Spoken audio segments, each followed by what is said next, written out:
లావణ్య లావణ్య ఇప్పుడు ఇంకా అర్థం కాని విషయం, మిమ్మల్ని why did the police suddenly take you into custody? అంత పరిధి ఉండే పోలీస్ అయితే, అంటే నిజంగా చెప్తున్నాను, అంత ఎవరినైనా ఎప్పుడైనా ఇలా ఎత్తుకెళ్ళిపోయి రిమాండ్లో పెట్టుకోవచ్చు అంటే అది కొంచెం అర్థం కావట్లేదు. మనం డీప్ గా మాట్లాడదాం మ్యామ్, ఈ కేసు గురించి ఒకసారి డీప్ గా మాట్లాడదాం మ్యామ్. చెప్పు. సో మ్యామ్ నేను మీకు ఒకసారి ఎఫ్ఐఆర్ కాపీ పంపిస్తాను, ఒకసారి ఎఫ్ఐఆర్ కాపీ చదువుతారా మ్యామ్ ప్లీజ్? మీరు ఒకసారి మా టీమ్ కి పంపించండి, మీరు మా టీం నంబర్ ఉంది కదా. లావణ్య ఇప్పుడు ఒకటి చెప్పండి, ఇప్పుడు ప్రస్తుతం డ్రగ్స్ కేసు ఎక్కడి వరకు వచ్చిందంటే క్వాష్ చేసాము, నాకు అగేన్స్ట్ గా ఏ ఎవిడెన్సెస్ లేవండి, ఉండవు కూడా, నేను ఎప్పుడు ఆ పని చేయలేదు మ్యామ్.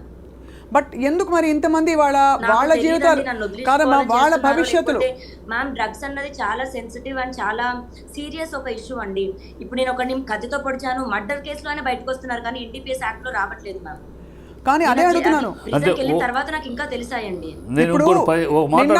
ఇప్పుడు ఉదయ్ గాని ప్రీతి గాని ఇంకోళ్ళు గాని ఎందుకు మీకు అగేన్స్ట్ గా ఇవాళ నిలబడి మీడియా ముఖం, ఎందుకంటే మీరు బలవంతంగా ఇచ్చినా వాళ్ళు ఎలా తీసుకున్నా వాళ్ళకి డ్రగ్స్ అలవాటు ఉందని మ్యామ్. నిజంగా అది జరగలేదు, నేను దేనికి కప్పిపుచ్చుకోవాలండి ప్లీజ్? మరి ప్రీతి వెళ్ళి కేసు పెట్టింది, మరి కేసు ఎందుకు తీసుకోలేదండి? ఎక్కడ తీసుకోలేదు? Police station, Narsingi police station లో కంప్లైంట్ ఇచ్చారు కదా ప్రీతి అండ్ ఉదయ్, కంప్లైంట్ తీసుకోలేదు మ్యామ్. పోలీసులు తీసుకోలేదు, రిజెక్ట్ చేశారు. రిజెక్ట్ చేశారు కంప్లైంట్ అంటే because there is not enough evidence అని ఫీల్ అయ్యారేమో. But because it's not truth ma'am, it's not true. No, I don't think the police can. ఇప్పుడు ఒక బాధితులు ఎవరైనా వెళ్తే అమ్మా స్టేషన్ కి, మీరు వెళ్ళినా కూడా ఎవరు వెళ్ళినా కూడా ఒక ప్రైమా ఫేసి ఒక కంప్లైంట్ ఇస్తే దానికి ఉంటే తప్పకుండా అది నోట్ చేసుకుంటారు, అది ఎఫ్ఐఆర్ అవడానికి they ask for more this thing. కానీ ఎలాగైతే మరి అలా పోలీసులు ఎలా అయితే కేసు తీసుకోలేదో, మరి మీ పైన కేసు ఎలా తీసుకుని మిమ్మల్ని అరెస్ట్ చేశారు? నేను చెప్తాను. ఇప్పుడు ఎగ్జాంపుల్ శేఖర్ భాష తీసుకుందామండి. శేఖర్ భాష చెయ్యిరిగిందని ఇప్పుడు ఏదైతే ఇట్లా కట్టుకొని వస్తున్నాడు, పచ్చి అబద్ధం. అతని పైన 4 వ్యక్తులు వచ్చారు, తర్వాత 3 అన్నాడు, అది అసలు జరగలేదండి.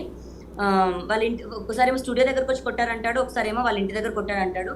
కాంటినెంటల్ హాస్పిటల్ కూడా మేము కాల్ చేసి, ఏంటి మీ హాస్పిటల్ ఫేక్ దీన్ని ఏమంటారు ఎంకరేజ్ చేస్తున్నారా అంటే, శేఖర్ భాషను హాస్పిటల్ నుంచి పంపించేశారండి. అతని చేయికి ఏం డ్యామేజ్ అవ్వలేదు, అతన్ని కొట్టలేదు. అతను పిటిషన్ రాసిచ్చాడు, నేను పిటిషన్ రాసిచ్చాను. పోలీసులు ఎంక్వైరీకి వచ్చారు. బయటికి ఆంధ్రప్రభ ఆర్ జీ న్యూస్ వాళ్ళు కెమెరాస్ ఫుటేజ్ ఇవ్వకపోవడం కరెక్టే, కానీ పోలీసులకు ఇచ్చారు. పోలీసులు ఫుటేజ్ చూసిన తర్వాత నా కేసు తీసుకున్నారు మ్యామ్. ఎఫ్ఐఆర్ అయింది.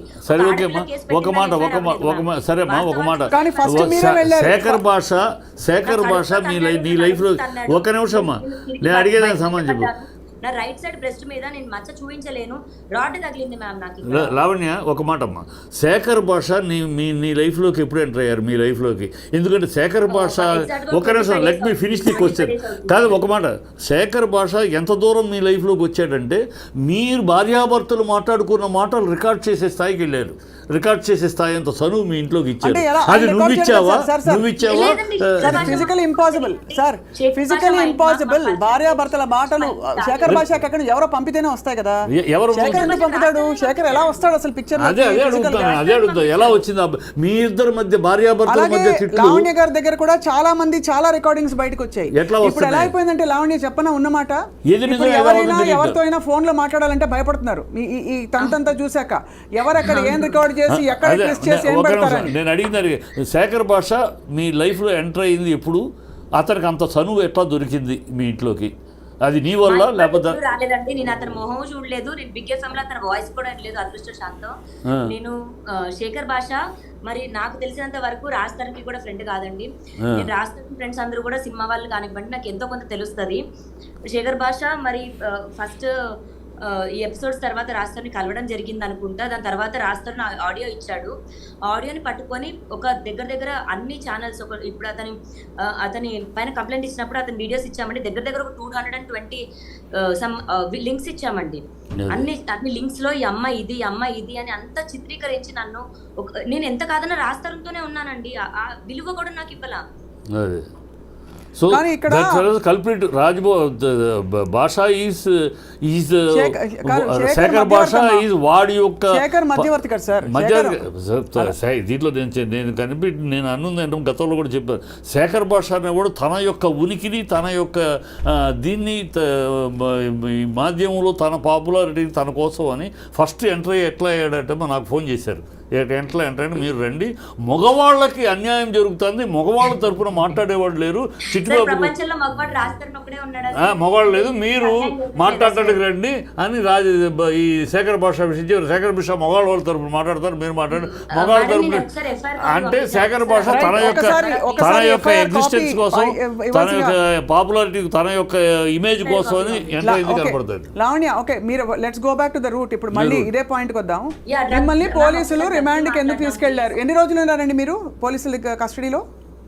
43 days, ma'am. 43 days is a significant period for the police department to detain you with absolutely no kind of evidence. ఒక్కసారి చూద్దాం. Right, let me see. Yeah please. ఏ సెక్షన్స్ వేసారు? 43 రోజులు బెయిల్ రాలేదు, 15 రోజులకు bail. అసలు బేసిక్గా నా పేరెంట్స్ కి కూడా న్యూస్ లో చూసాక తెలిసింది సార్. నాకు అప్పటికి కేసు అవుతుందని తెలియదు, అండ్ లాయర్ లేడు సార్ అప్పటికి. ఓ, లాయర్ లేడు, బెయిల్ ఎట్లా తీసుకోవాలో ఏంటి ఐడియా లేదు, తీసుకోవాలో కూడా తెలియదు. రాజతరుణ్ రాలేదు, రాజతరుణ్ తలుచుకుంటే అయ్యే కేసు కూడా కాదండి ఇది. రాజతరుణ్ రాలేదు. ద మూమెంట్ పోలీస్ నన్ను పిక్ చేసుకుంటున్న రైల్వే స్టేషన్ నుంచి రాజతరుణ్ ఫోన్లు ఎత్తడం మానేశాడండి. సో మీ ఇద్దరి మధ్య డిఫరెన్స్ ఈ అరెస్ట్ కాడ నుంచి స్టార్ట్ అయింది, అంతేనా? అంటే నేను జైలు నుంచి బయటకు వచ్చే 2 days ముందు రాజతరుణ్ ఇంట్లో నుంచి వెళ్ళిపోయాడు సార్. అదే ఈ ఇష్యూ మీ మధ్య డిఫరెన్స్ తీసుకొచ్చింది, తను వెళ్ళిపోవడానికి కాదు. ఇక్కడ ఒక్క నిమిషం అమ్మా. Okay, musician student so and so Pavani group Kokapet Gandipet RR district. When enquired with her, she admitted to carrying MDMA in her black handbag. Ma'am, date ఒకసారి చదవరా, డేట్ అండ్ టైం చదవరా please, very important. Date of కంప్లైంటా అంటే date of FIR? అంటే నేను దొరికిన నా దగ్గర పొజిషన్ ఉందని మెన్షన్ చేస్తారు కదా FIR కాపీలో, ఆ డేట్ చదవండి మ్యామ్. 28/1/2024 5:17:30 hours అనుకుంటా. Yeah, 28/1/2024 22:20 hours. అవును. Received a suo motu complaint from P. Ashok Verma, SIP of Narsingh IPS. అది అంతేనా? స్టోరీ చదవండి. On 28/1/2024 at 17:30 in the presence of witnesses, the complainant found one lady wearing white color chudidar with a black color handbag moving near front line 70 apartment. In the presence of witnesses, he stopped the lady and on enquiry she stated her name as Manepalli Lavanya, daughter of so and so so and so so and so, musician whatever అని చెప్పేసి ఇక్కడే in order to conduct personal search, notice so and so was served and all that, and she so basically మీకు ఊరికే రారు కదండి ఇప్పుడు మీ దగ్గరికి. ఒకటే ఏంటంటే లావణ్య, నేను మిమ్మల్ని ఉందని కానీ లేదని కానీ నేను చెప్పట్లేదండి, ఒకటే అది కోర్టు తెలుస్తుంది. ఒకటే అడుగుతున్నది ఏంటంటే, పోలీస్ డిపార్ట్మెంట్ అంత బాధ్యత రహితంగా ఎవరో చెప్పారు కదా, లేకపోతే ఎవరికో మీ మీద కోపం ఉందని చెప్పి, లేకపోతే ఏదో సో అండ్ సో గిట్టట్లేదని చెప్పి వాళ్ళు వచ్చి అలా తీసుకెళ్ళి ఎత్తుకెళ్ళిపోయే అంత సీన్ ఉండదు కదా. మీకు తెలుసు కదా పోలీస్ డిపార్ట్మెంట్ ఎలాగైతే. ఇప్పుడు ప్రీతి కేసు మీరు అంటున్నారు, ప్రీతి కేసు తీసుకోలేదు ఉదయ్ ప్రీతి కేసు అని మీరు అంటున్నారు. అంటే why? Because the police department Uday and Preethi కేసులో సరిగ్గా.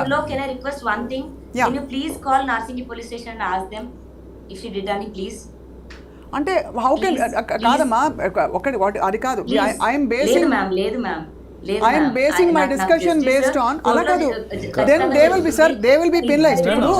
Tappuduga police department ganaka ettukelte police will do this type of action when there is influence. ekkada vaala kanaka ee MI meeda cheyadani edaina sir pressure unte chestaru. A pressure లో వాళ్ళు చేసినా కూడా వాళ్ళు సమర్థించుకోవడం లేదు. అన్ని కూడా చెప్పలేము, బట్ మీ తరపున ఒక కాల్ చేస్తే కూడా వాళ్ళు ఏమి యాక్షన్ ఏదో ప్రాబ్లం అవ్వదు కదా మ్యామ్, నాకు అది హెల్ప్ అవుతుంది కదా, ఒక్కసారి కాల్ చేయండి. అలా కాదు, ఇక్కడ కాదమ్మా, నేను again I'm not employing that, మీరు మళ్ళీ చెప్తున్నాను, I'm basing it on facts. ఒకనొక రోజున ఈ జనవరిలో 2024లో మిమ్మల్ని పోలీసులు వచ్చి సడన్గా అడిగి మీరు ఫలానా ప్లేస్లో ఉన్నప్పుడు వచ్చి సెర్చ్ వారెంట్ కూడా ఇచ్చి they search your bag, found something. మీరు దొరికిందమ్మా మరి సెర్చ్ మరి దొరికిందని రాశారు ఎఫ్ఐఆర్లో. దొరికిందని రాశారు ఎఫ్ఐఆర్ లో. అలాగే రాశారు సార్, దయచేసి నన్ను నమ్మండి, నా దగ్గర లేదు. అండ్ అది కోర్టులో ఏం తెలియదు. కోర్టులో ఓకే వాళ్ళు ఛార్జ్ షీట్ వేసారమ్మా, ఛార్జ్ షీట్ వేసారా? వేయలేదు, ఛార్జ్ షీట్ ఇంతవరకు వేయలా. ఛార్జ్ షీట్ వేయలేదు. అంటే తను అదే అంటున్నారు, దట్ కోర్టులో ఉంది నిరూపించుకుంటా నేను అంటున్నారు. She's confident that you are confident Lavanya that you'll prove yourself innocent in the court of law. Okay that's fine. ఇప్పుడు మరి చాలా మంది of course are coming and speaking in వ్యాపారం చేస్తుంటే ఇప్పుడే బయటపడతానా మ్యామ్ 32 ఏళ్లలో? రైట్. అంటే మీరు అండం మీ దగ్గర కనుక అంతకు ముందు నుంచి అంతకు పూర్వం నుంచి అలవాట్లు ఉండుంటే మీరు ఇప్పుడే ఎందుకు బయటపడ్డారు అని అడుగుతున్నారు. ఇప్పుడే ఎందుకు బయటపడ్డారు అని మేము అడుగుతున్నాం. రాజధానికి సంబంధం లేని బాధితులను రమ్మనండి మ్యామ్. నేను బిజినెస్ చేస్తే ఓన్లీ రాజధాని ఫ్రెండ్స్ కి అమ్ముతానా మ్యామ్? రిలేటెడ్ పీపుల్ కి, శేఖర్ భాషకి, రాజధానికి, ఇప్పుడు వీళ్ళ మధ్యలో ఉన్న 4-5 పీపుల్ కి అమ్ముతానా మ్యామ్? సరే. అండ్ ఆన్ మీరు అన్నది కరెక్టే. అదే లాజిక్ని ఎక్స్టెండ్ చేస్తూ ఈరోజు మనకి చిట్టి గారు ఆయన స్వచ్ఛందంగా స్పందించి ఒక పెద్ద మనిషిగా వచ్చి మాట్లాడారు. బట్ ఎందుకు మీ వాళ్ళు మీ ఫ్రెండ్ సర్కిల్స్ నుంచి కానీ ఎవరెవరు వచ్చి మాట్లాడుతున్నారు మీ పక్షాన లావణ్య?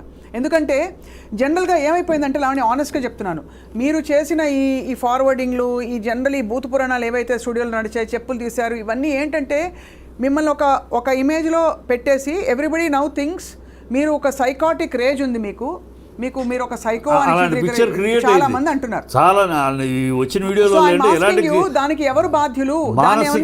మీ అసలు పాయింట్ పక్కకి వెళ్ళిపోయింది. అది డ్రగ్స్ లో మీరు నిర్దోషి కారంటున్నారు, అలాగే రాష్ట్రం మీకు కావాలో వద్దో వాట్ ఎవర్ పక్కకి వెళ్ళిపోయి ఈ రోజు ఏమిటి జరుగుతోంది న్యూస్ రూమ్స్ లో? లావణ్య మానసికంగా నాట్ ఇన్ ఆర్డర్ అనేది వచ్చింది. అది ఎందుకు వచ్చింది? దానికి వాళ్ళు ఆరోపణ చేసిన సగం నీ బాధ్యత కూడా ఉందమ్మా. కొంచెం నువ్వు ఎమోషనల్ అవటం కరెక్ట్. తప్పకుండా ఒప్పుకుంటానండి.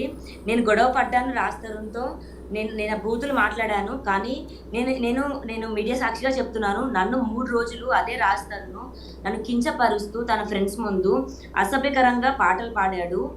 అండ్ అదే టైంకి మాల్వి మల్హోత్రా వాళ్ళ తమ్ముడు మీ అమ్మ రాస్తూ ఉంటది, మీ అమ్మ రాస్తూ పడుకుంటది అని ఇలాంటి మాటలు మాట్లాడితే, నేను 3 రోజుల తర్వాత వాళ్ళ ఫ్రెండ్స్ వెళ్ళిపోయిన తర్వాత రాస్తారుతో ఇదే రూమ్ లో ఇటు కూర్చొని మాట్లాడుతున్నాను. ఇదే ప్లేస్ లో నేను కూర్చున్నాను మ్యామ్, అక్కడ మంచం మీద అతను కూర్చున్నాడు.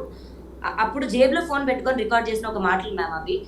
నన్ను లంజ అంటేనే నేను తిట్టాను మ్యామ్, నేను లేకుండా నేను తిట్టలేదు. అండ్ 10 సంవత్సరాలు పడుతుందా మ్యామ్ నాకు ఇలాంటి బయటకు పెట్టడానికి? ఓకే, నేను తప్పు చేశాను అండ్ తప్పు చేసిన దానికి వాళ్ళ మమ్మీని అన్న దానికి నేను క్షమించమని అడిగాను. అర్థమైంది. ఓకే, ఒకటే అంటే ఏమైపోయిందంటే తాగుతున్నాం, రాజు తాగుతున్నాడు, నేను తాగి గొడవ పడ్డాము. నా 11 ఏళ్ళ నా జీవితం, నా కాపురం, నా సంసారం నాశనం అయిపోతుంది అని నాకు చెప్పాడు. నన్ను వదిలేస్తున్నానని చెప్పిన రోజున నేను అవుట్ బస్ట్ అయ్యాను మ్యామ్. ఓకే, ఏ ఆడదైనా అవుట్ బస్ట్ అవుతామా? ఇప్పుడు అలా నేను 10 మంది ముందు తిట్టి ఇలా అన్న తర్వాత ఏ ఆడదైనా, లావణ్య కాదు ఎనీ లేడీ, ఖచ్చితంగా 11 ఏళ్ళు సంసారం చేసి తన జీవితాన్ని అర్పించి, తన అందాన్ని అర్పించి, తన యవనాన్ని కోల్పోయి, ఇద్దరు అర్పించుకున్నారు సార్. స్త్రీ పురుషులు అంటే భార్యాభర్తలు. లావణ్య భర్త ఇద్దరు ఒకరికొకరు అంటే మీరు సమానత్వం అని మాట్లాడినప్పుడు ఒకటే లావణ్య, ఇక్కడ మిమ్మల్ని తక్కువ చేయట్లేదమ్మా. ఐఎమ్ జస్ట్ సేయింగ్ ఇద్దరు స్వచ్ఛందంగా రిలేషన్షిప్ లో ఉన్నారు. రిలేషన్షిప్ పెళ్లి చేసుకున్నారు, గుడిలో పెళ్లి చేసుకున్నారు. రిలేషన్షిప్ అంటే పెళ్లి కూడా రిలేషన్షిప్ గుడిలో కట్టాడు తాళి. Okay, that is fine. See, నాకు ఇంకా బతికి వేస్ట్ అనిపించింది. ఇంకా అతను కట్టలేదు అన్న రోజున 11 సంవత్సరాలు ఎవరుంటారు మా?